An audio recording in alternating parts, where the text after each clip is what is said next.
Good evening mga kaloyalista, ito po ang inyong lingkod, si Boy Misterio. Ngayon po pag-usapan natin yung kabastusan nitong si Baste Duterte. Tungkol doon na sinabi niyang nag-sorry siya kay Senator Amy. Na hindi siya nag-sorry para sa mga sinabi niya. Iba pala yung ibig niya sabihin. Pero nakakabastos pa rin yung sinabi niya. Sabi nga ni Senator Trillanes rudeness run in their blood. Ganon daw yung pamilya Duterte talaga. Mga bastos, rude. Kita naman natin yung nakaraang pangulo natin, di ba? Kung gaano siya kabastos.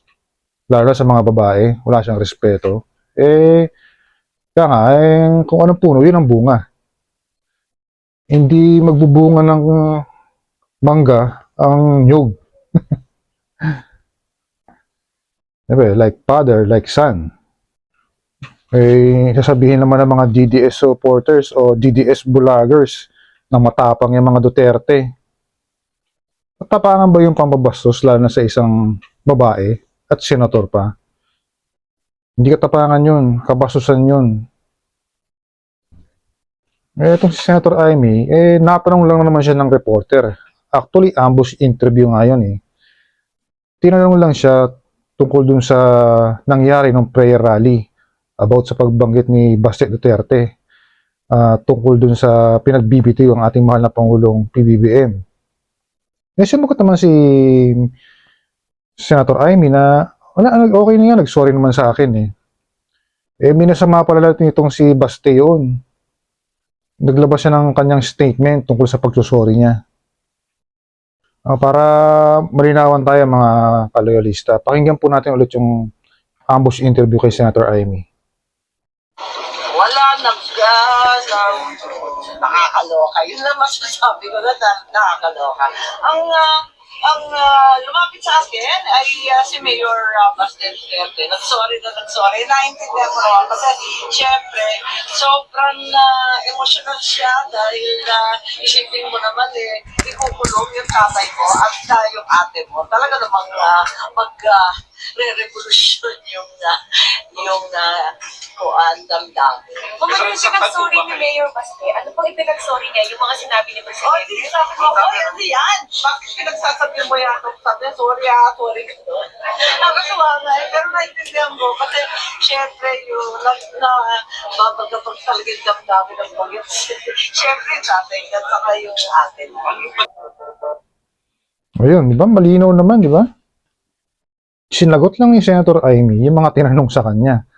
Wala naman siyang masamang sinabi. Pero itong si Baste, minasama pala yun.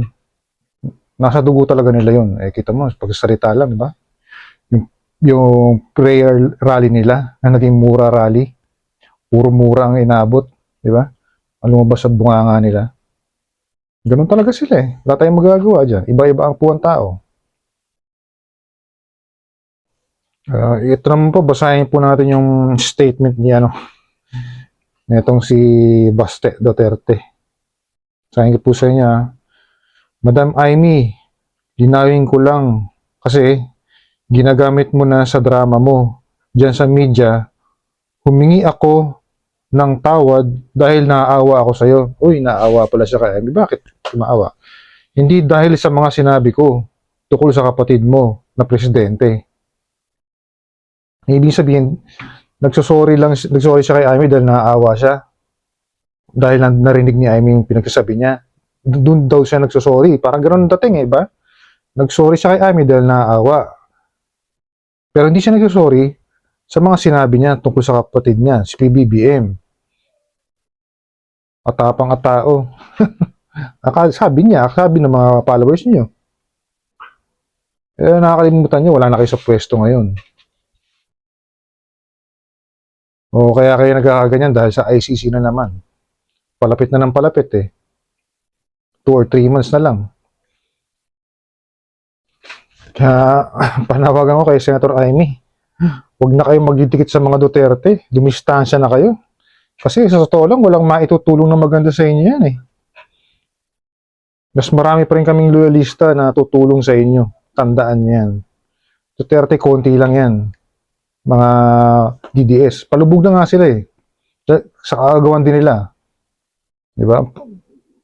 Si Sara, yung kaibigan nyo, hindi kasama sa top performing cabinet members nitong 2023. Hindi siya kasama. Ang baba ng grado.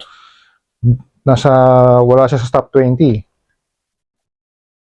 Kaya advice ko lang, Senator Amy, mag-break loob na kayo sa pamilya nyo. Dahil yun lang makakatulong sa inyo. Wala kung bastusin kayo nito, no? Nung pamilya na to, ganun-ganon na lang. Hindi po pwede yun. Magmauntog na kayo, Senator Amy, magising na kayo.